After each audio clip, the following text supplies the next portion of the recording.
بچه‌هایی که وقتی میخواد یه چیزی رو توضیح بده مدام میکنه و نمیدونه چی بگه. یادتون باشه اینکه سونامی نقص دقت و توجه توی مدارسمون زیاد شده اتفاقی نیست. متاسفانه بچه‌های ما محیط غیر غنی رو دارن تجربه میکنن و فعالیت‌های مغز ورزی با بچه‌ها اصلا انجام نمیشه یا کمتر انجام میشه. ما میگیم این بچه‌ها باید چرخنده ذهنشون تقویت بشه و روی دقت و تمرکزشون کار بشه.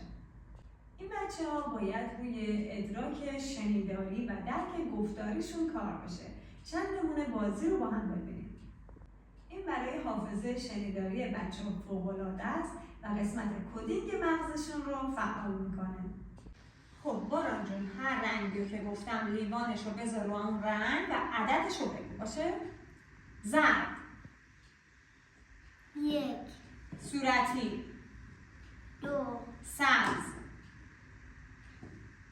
4 زرد 1 نارنجی 3 صورتی 2 زرد 1 یه کوچولو تندترش کنیم. سبز 4 نارنجی 3 صورتی 2 زرد سبز 4 نارنجی 3 زرد 1 نارنجی 3 صورتی 2 سبز 4 زرد 1 صورتی 2 نارنجی 3 سبز 4 زرد 1 صورتی 2 نارنجی 3 سبز 4 3 سبز 4 صورتی 2 زرد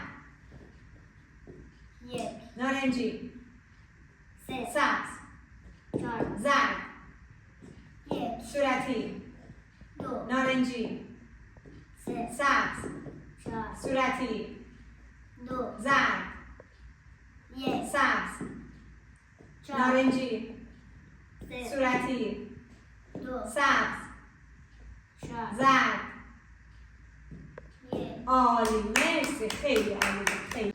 ای زنبور طلایی نیش میزنی بلایی پاشو پاشو بهار گل وا شده دوباره پاشو پاشو بهار گل وا شده دوباره. عالی، مرسی، خیلی.